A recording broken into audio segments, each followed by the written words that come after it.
Assalamualaikum warahmatullahi wabarakatuh. Hamdan wa syukranillah wassalatu wassalamu ala rasulillah amma ba'd.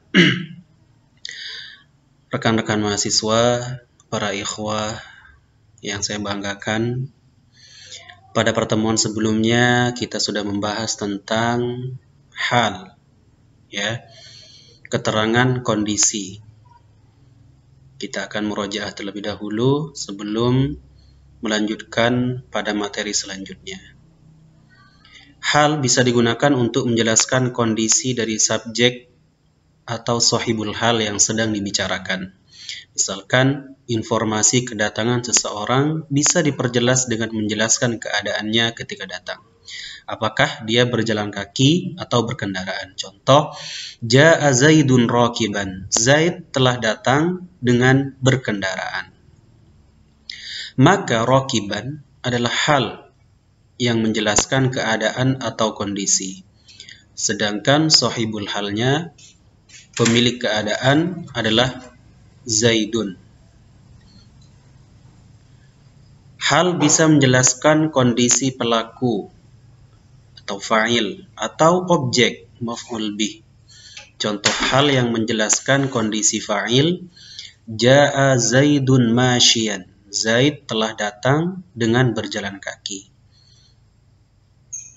Atau contoh yang lain, Ja'a Zaidun mutabassiman. Zaid telah datang dengan tersenyum.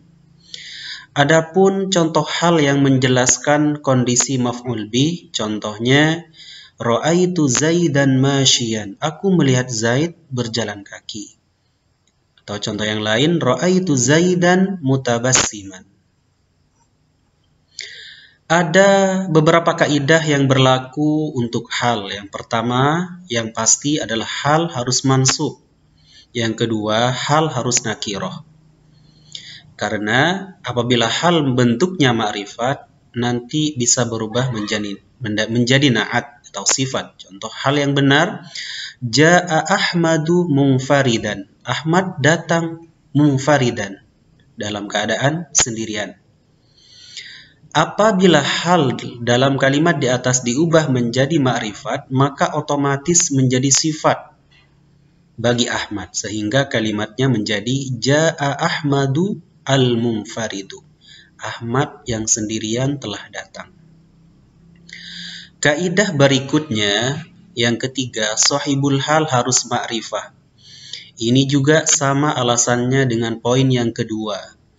Kalau sahibul hal nakirah, maka bisa berubah menjadi na'at. Khususnya ketika dalam keadaan mansub. Contoh hal yang benar, Ra'aitu rajula masruran. Saya melihat laki-laki itu dalam keadaan bahagia. Bila sahibul hal dalam kalimat di atas diubah menjadi nakirah, maka ia otomatis berubah menjadi na'at. Maka jadinya Ra'aitu rajulan masruran. Aku melihat laki-laki yang bahagia. Yang terakhir, kaidah yang berlaku pada hal, yaitu hal dan sahibul hal harus sama dari sisi jenis dan bilangan. Bila sahibul hal mu'annath, maka hal juga harus mu'annath. Bila sahibul hal mufrad, maka hal juga harus mufrad. Hal yang berlaku, hal yang sama berlaku untuk musanna dan jamak. Contohnya, Ja'at talibu rakiban. Maka untuk muannasnya, Ja'atit talibatu rakibatan. Untuk bentuk musanna, Ja'at talibani rakibaini. Bentuk muannasnya, Ja'atit talibatani rakibataini. Bentuk jamaknya, Ja'at tullabu rakibina. Bentuk muannasnya, jamak muannasnya, Ja'atit talibatu rakibatin. Berikut contoh-contoh penggunaan hal dalam kalimat. Istaiqadhat tiflu minan naumi bakian. Anak itu bangun tidur bakian, dalam keadaan menangis. Kharajan nasu khaifina. Manusia telah keluar dalam keadaan takut. Dakhala Zaidun al-fasla mutabassiman. Zaid masuk kelas dengan tersenyum. Ja'a Zaidun dhahikan, Zaid telah datang dhahikan dalam keadaan tertawa. Dan begitu seterusnya, ya.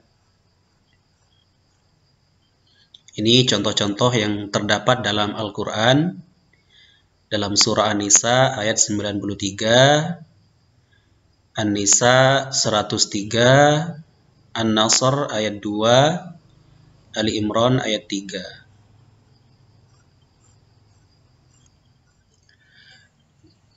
Baik, kita akan melanjutkan tema selanjutnya, yaitu tentang tamyiz, yaitu keterangan zat. Apabila hal menjelaskan tentang keadaan atau kondisi, maka tamyiz digunakan ketika kita ingin menjelaskan atau menegaskan zat atau objek yang dimaksud.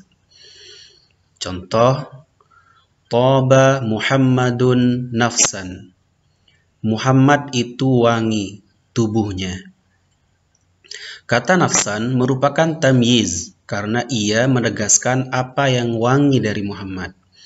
Karena bisa jadi yang wangi adalah pakaiannya, rumahnya, mobilnya, dan yang lainnya. Ketika ditambahkan kata nafsan, maka jelaslah yang wangi adalah tubuhnya. Selain untuk mempertegas, tamyiz juga berfungsi ketika kita ingin menjelaskan benda yang dimaksud setelah penyebutan angka atau jumlah. Contoh, malaktu tis'ina na'jatan. Aku memiliki 90 ekor kambing.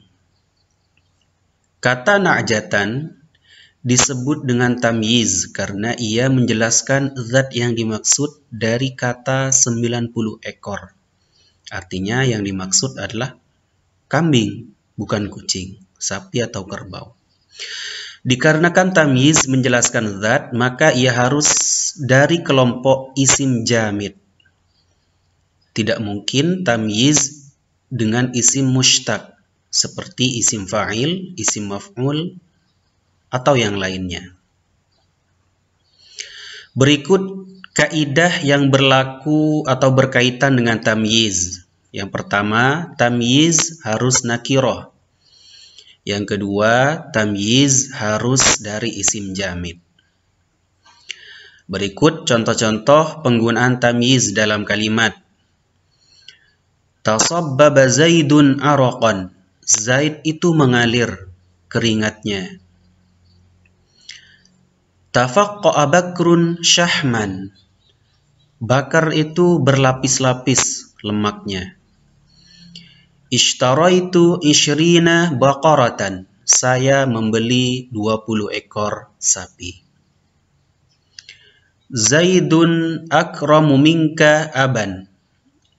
Bapaknya Zaid lebih mulia darimu. Ishtaraitu litron aslan. Saya membeli 1 liter madu. Tasaddaqtu bisa'in tamron. Saya bersedekah 1 sok tamron, kurma kering. Mahmudun ajmalu minka wajahan. Wajah Zaid lebih tampan darimu.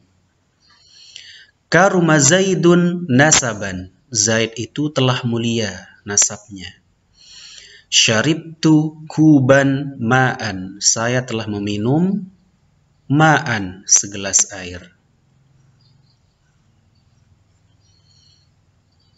Ada hal yang perlu diperhatikan, khususnya kaidah tentang penggunaan adat dan ma'dud atau bilangan, ya. Berikut ini kaidah yang berlaku untuk adat dan ma'dud. Yang pertama, bilangan yang tamyiz hanya bilangan 11 sampai 99. Untuk bilangan 11 sampai 99, ma'dudnya mufrad mansub. Contoh, ra'aitu ahada asyara taliban. Saya melihat 11 siswa. Kemudian yang di bawahnya, Fil kitabi tis'un wa tis'una safhatan. Di dalam buku ada 99 halaman. Yang kedua, untuk bilangan 3 sampai 10, ma'dudnya dihukumi jamak majrur. Contohnya, safartu sab'a layalin wa thamaniyata ayyamin. Saya pergi 7 malam 8 hari. Dan yang terakhir, untuk bilangan 100, 1000 dan kelipatannya, ma'dudnya dihukumi mufrad majrur. Contoh, fissanati khamsatun wa sittuna wa thalathumi'ati yaumin. Dalam setahun ada 365 hari. Ini beberapa contoh yang terdapat dalam Al-Quran dan hadis. Dalam surah Al-Baqarah ayat 165, walladzina amanu asyaddu hubban lillah. Kemudian dalam surah Al-Baqarah ayat 51, wa idh wa'adna Musa 40 lailatan thumma attakhadhtumul ijla min ba'dihi wa antum zalimun. Dan surah Al-Muzammil ayat ke-6, inna nashi'atal laili hiya ashaddu wat'aw wa aqwamu qila. Dan seterusnya pada surah Yusuf ayat ke-4, surah Al-Qamar ayat 12, dan surah An-Nisa ayat 70.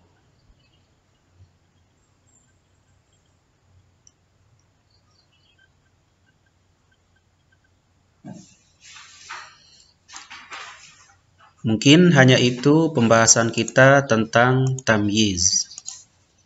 Jadi tamyiz menjelaskan atau menegaskan zat atau objek yang dimaksud. Ya, itu fungsi dari tamyiz.